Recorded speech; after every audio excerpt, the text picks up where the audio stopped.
Moment of inertia of a solid sphere of knowing mass using vernier caliper. So ஒரு solid sphere இருக்கக்கூடிய ஒரு wait இருக்கக்கூடிய ஒரு பொருளை நம்ம வெர்னியர் கேலிப்பர் யூஸ் பண்ணி அதனுடைய மொமெண்ட் ஆஃப் இனர்ஷியா நம்ம கண்டுபிடிக்கணும். ஸோ வெர்னியர் கேலிப்பர், ஸோ இதுதான் இந்த எக்ஸ்பெரிமெண்ட்டுடைய ஒரு சிமுலேஷன். ஸோ ஜஸ்ட் இது வந்து மூவபிள் பார்ட், இந்த எக்ஸ்பெரிமெண்ட்டில் இது மூவபிள் பார்ட்டு. ஸோ இந்த இது பார்த்தோம் அப்படின்னா எதுக்கு யூஸ், இது வந்து நிறைய வகையில் யூஸ் பண்ணலாம். ஒன்று வந்து மேலே இது நம்ம ரீடிங் எடுத்து யூஸ் பண்ணலாம், இங்கே கீழே பொருளை யூஸ் பண்ணி ப்ளேஸ் பண்ணி எடுக்கலாம். நெக்ஸ்ட் வந்து இந்த பார்ட் வந்து நமக்கு டெப்த்து கண்டுபிடித்து நம்ம யூஸ் பண்ணலாம். ஸோ இந்த மாதிரி பல வகையாக நம்ம இந்த எக்யூப்மெண்ட்டை யூஸ் பண்ணுவோம். ஸோ இது வந்து நம்ம எல்லாம் 9th and 10th 11th சொல்லி எல்லாருக்குமே இது வந்து நமக்கு கவர் ஆகுது. ஸோ ரொம்ப முக்கியமான பேசிக் ஸ்கேல் தான் இது. ஜஸ்ட் இங்கே உள்ளே பார்த்தோம்னா 0லேருந்து 7 வரைக்கும் இருக்குது. சில ஸ்கேலில் அது நம்ம வைக்கிற ரீடிங் பொறுத்து நம்ம 12 வரைக்கும் 12, 15 வரைக்கும்லாம் கூட இருக்கும். ஜஸ்ட் இதை நம்ம நார்மலாக யூஸ் பண்ணக்கூடிய ஸ்கேல் தான்.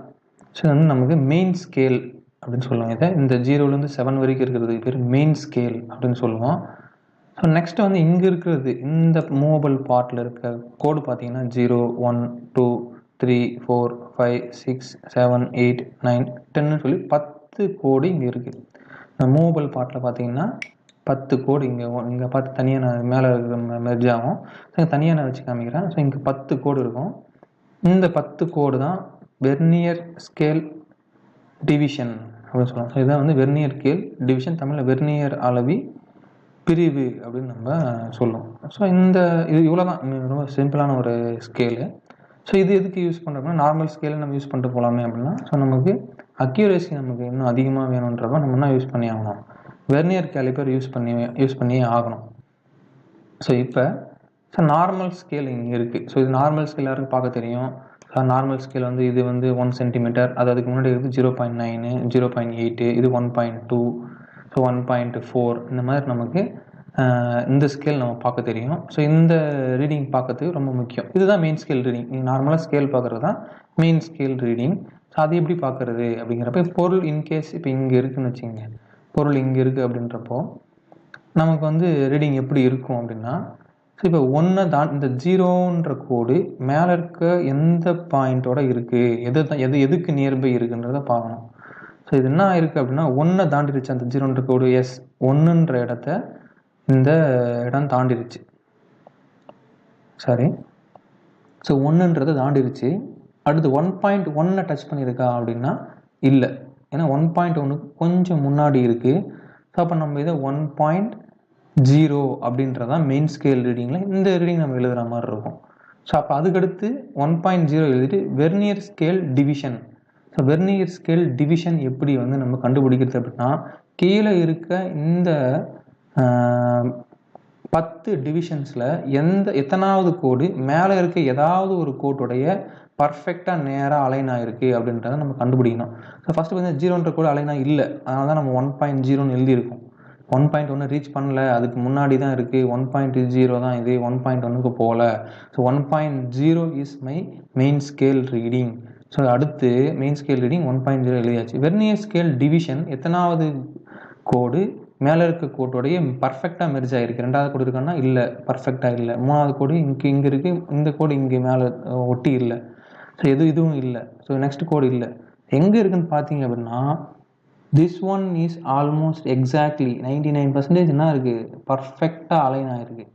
ஸோ இந்த எத்தனாவது கோடு நம்ம இப்போ எண்ணணும். இது 9வது கோடு இருக்குது. அப்போ இதுக்கு முன்னாடி என்னது, இது 8வது கோடு. ஸோ இப்போ இது எதுவுமே இல்லை, 0, 3, 6, 9 நமக்கு இங்கே தெரியுது. அப்படி தெரியல அப்படின்னா 0வில் தான் ஆரம்பிக்கணும். நல்லா கேர்ஃபுல்லாக பார்த்துக்குங்க. 0வில் ஆரம்பிக்கணும். 1, 2, 3, 4, 5, 6, 7, 8.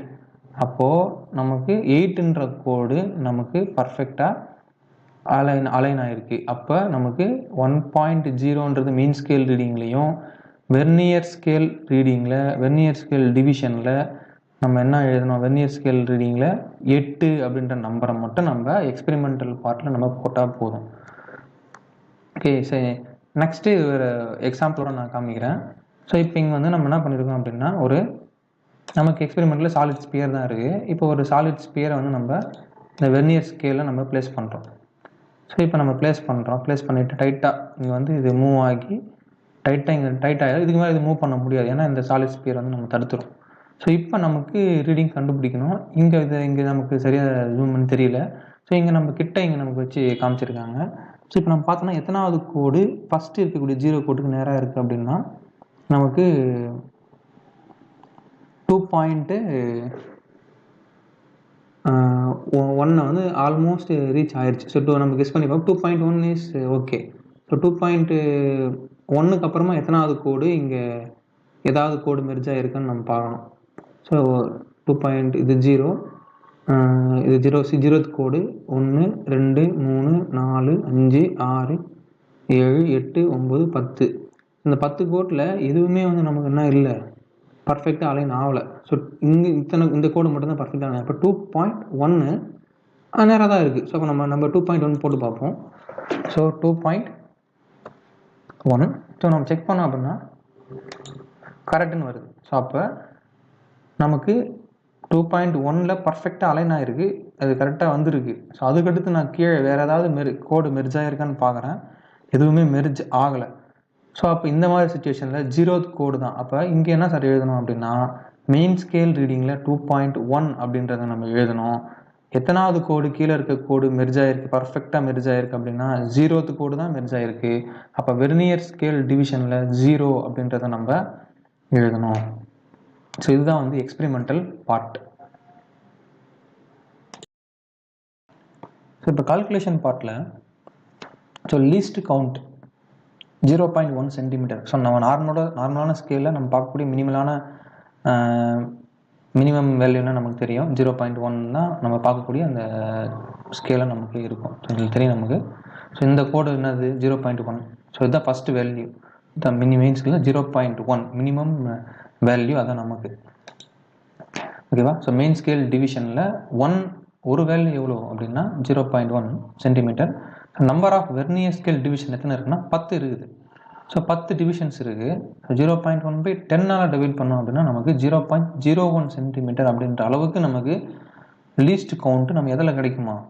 ஸோ நமக்கு normal scale least count 0.1. So vernier scale division இன்னும் 10 டிவிஷன்ஸ் நான் எக்ஸ்ட்ரா எடுக்கிறேன். அப்படி எடுக்கும்போது எனக்கு 0.01 சென்டிமீட்டர் அப்படின்ற அளவுக்கு எனக்கு லீஸ்ட் கவுண்ட் எனக்கு வெர்னியர் கேலிப்பரில் எனக்கு கிடைக்குது. ஸோ இதுதான் வெர்னியர் கேலிப்பருடைய நம்மளுடைய நீடே இதுதான். ஸோ இதை வச்சு தான் நம்ம என்ன பண்ணுறோம், ரொம்ப அக்யூரேட்டான ஒரு வேல்யூஸை நம்ம எடுக்கிறோம். ஸோ நெக்ஸ்ட்டு நமக்கு அப்சர்வேஷன்ஸில் பார்த்தோம்னா நம்ம ஆல்ரெடி சொன்னால் மெயின் ஸ்கேல் ரீடிங்கில் என்ன தெரியுதோ இந்த மெயின் ஸ்கேல் ரீடிங் இதுதான். ஸோ அதை நம்ம தெரிஞ்சதை நம்ம என்ன பண்ணியிருக்கோம், இங்கே எழுதியிருக்கோம். ஸோ நமக்கு ஏதோ ஒரு எந்த சைஸ்லனா நமக்கு ப்ராக்டிக்கலில் கொடுக்கலாம்.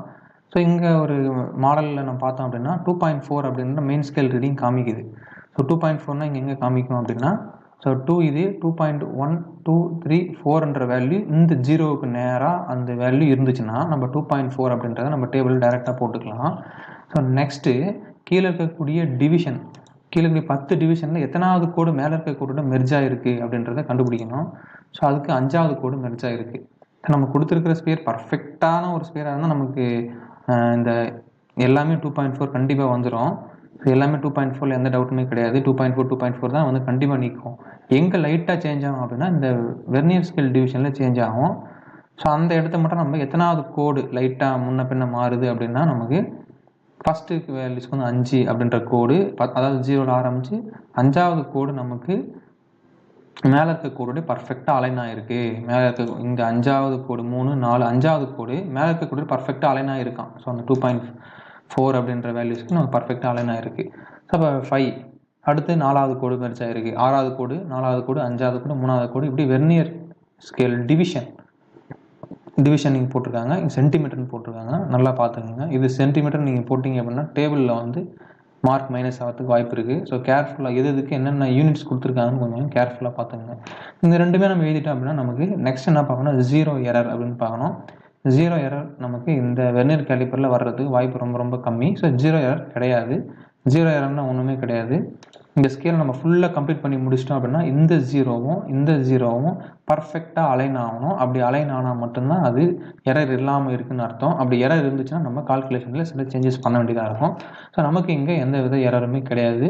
ஸோ எரர் கிடையாது. So next vernier scale reading அப்படின்னு பார்க்குறப்ப நமக்கு என்ன தான் ரீடிங் வருது அப்படின்றப்போ வெர்னியர் ஸ்கேல் டிவிஷனையும் நம்ம லீஸ்ட் கவுண்ட்டையும் மல்டிப்ளை பண்ணுவோம். லீஸ்ட் கவுண்ட் என்ன கண்டுபிடிச்சோம்னா 0.01 அப்படின்றத நம்ம கண்டுபிடிச்சிருக்கோம். ஸோ 0.01 இன்டூ அதாவது அந்த 5 இன்டூ லீஸ்ட் கவுண்ட் 0.01 மல்டிப்ளை பண்ணும்போது 0.05, 4 இன்ட்டு 0.01 வந்து 0.04, 0.06 இங்கே 0.04, 0.05, 0.03 நம்ம கண்டுபிடிச்சாச்சு. Next total reading. ஸோ இதையும் எம்எஸ்ஆர் மெயின் ஸ்கேல் ரீடிங்கையும் அடுத்து வெர்னியர் ஸ்கேல் ரீடிங்கையும் விஎஸ்ஆரையும் நம்ம ரெண்டுத்தையும் கூட்டி போட்டோம் அப்படின்னா நமக்கு இந்த வேல்யூ வரும். 2.4ஓட 2.05 கூட்டினா நமக்கு என்ன வரும், அதுதான் நமக்கு கால்குலேஷன் கொடுத்துருப்பாங்க. ஸோ 2.4ஓட 2.05 கூட்டணும் அப்படின்னா இதை நீங்கள் ஜஸ்ட்டு கண்ணில் பார்த்தாலே எழுதிடலாம். இருந்தாலும் நம்ம மார்க் ப்ரொசீஜர்ஸ்க்காக நம்ம கால்குலேஷன் போடுறோம். So total reading 2.4 + 0.05 equal to 2.45. So 2.4 + 0.04 2.44. So இந்த மாதிரி சிம்பிளான ரீடிங்னா நம்ம அப்படியே கண்ணிலே பார்த்து எழுதிட்டு போனால் கால்குலேட்டர் கூட தேவை கிடையாது. ஸோ 0.05 + 2.4 எல்லாத்துக்குமே 2.4 தான். 2.45 இங்கே 5 2.45 2.43 அப்படியே நம்ம எடுத்து எழுதிக்கலாம். நெக்ஸ்ட்டு நமக்கு பைலக் நமக்கு 0 எரர் இல்லை. ஸோ டேரெக்டாக நம்ம இங்கே என்ன எழுதிருக்கோமோ அதை அப்படியே எடுத்து எழுதிக்கலாம். இன்கேஸ் நமக்கு எரர் இருந்தால் நம்ம ப்ளஸ் ஆர் மைனஸ் பண்ணி அந்த கரெக்ஷனை நம்ம இங்கே ஆட் பண்ண வேண்டியதாக இருக்கும். ஸோ நெக்ஸ்ட் இந்த கண்டுபிடிச்ச இந்த 6 வேல்யூவையும் கூட்டி நம்ம 6ஆல் டிவைட் பண்ணோம் அப்படின்னா நமக்கு அந்த ஸ்பியருடைய டயாமீட்டர் நமக்கு கிடைக்கும். ஸோ நமக்கு ஸ்பியரோட டயாமீட்டர் கிடைக்கும். அது it means 2r 2 into radius 2rன்ற வேல்யூ நமக்கு கிடைக்கும். ஸோ இது வந்து அது 2.455 சென்டிமீட்டர் எனக்கு கிடைச்சிருக்கு. இதை நம்ம 2ஆல் டிவைட் பண்ண 2 இந்த பக்கம் வந்துச்சுன்னா நமக்கு டிவைடட் பை 2. இதை நமக்கு என்ன ஆன்சர் கிடைக்கும், 1.223 சென்டிமீட்டர் அப்படின்றது நமக்கு கிடைக்கும். சென்டிமீட்டர் 10⁻²2 நம்ம எழுதியிருக்கோம். ஸோ நெக்ஸ்ட்டு கால்குலேஷன் நமக்கு தெரியும். ஸோ மீன் வேல்யூ கண்டுபிடிச்சது. ஸோ நமக்கு இதுதான் தேவை அப்படின்னு டயாமீட்டர் கேட்கல. நம்ம கேட்டிருக்கிறது வந்து moment of inertia. So moment of இனர்ஷியாவோட ஃபார்முலா இதுதான். So 2/5 m × r². இப்போ தான் நம்ம ஆர் கண்டுபிடிச்சோம். ஸோ ஆர் வந்து நம்ம என்ன கண்டுபிடிச்சோம், மீன் ஆர் வந்து நமக்கு 2r. இது மீன் ஆர் வந்து நம்ம இங்கே இருக்குது. மீன் ஆர் வந்து 1.223 × 10⁻² மீட்டர். ஸோ இங்கே கண்டுபிடிச்சது 2r. அதை கொண்டு வந்து நம்ம அப்ளை பண்ணோம்னா நமக்கு தப்பாயிரும். செஞ்சு கவனிச்சிங்க. ஸோ இந்த ரேடியஸ் ஆஃப் ஸ்பியர் அதை தான் நம்ம அப்ளை பண்ணோம். r = 1.223 × 10⁻² metre.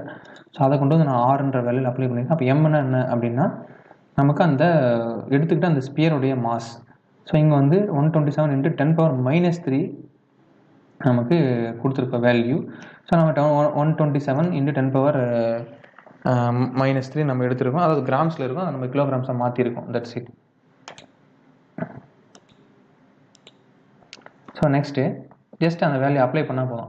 அந்த கொடுத்துருக்க அந்த குண்டோடைய மாசு அடுத்து நம்ம கண்டுபிடிச்ச ரேடியஸ் இந்த ஃபார்முலாவில் அப்ளை பண்ணால் நமக்கு டேரெக்டாக ஆன்சர் வந்துடும். 2/5 127 × 10⁻³ கிலோகிராம். ஸோ அப்போ என்ன மீனிங், 127 கிராம்ஸ் வந்து நமக்கு அந்த குண்டு நமக்கு இருந்திருக்கு. ஸோ 127 × 10⁻³ 1.223 × 10⁻²ன்றது ஆரோட வேல்யூ. இங்கே ஸ்கொயர் இருக்குது. ஸோ ஸ்கொயர் போட்டாச்சு. ஸோ இதை நம்ம ஜஸ்ட் நம்ம கால்குலேட்டரில் அப்ளை பண்ணும்போது நமக்கு 75.98 × 10⁻7 கிலோகிராம் மீட்டர்/-2 அப்படின்னு நமக்கு கிடைக்குது. ஸோ இதை டேரெக்டாக நம்ம இதில் அப்ளை பண்ணிக்கலாம். That's it.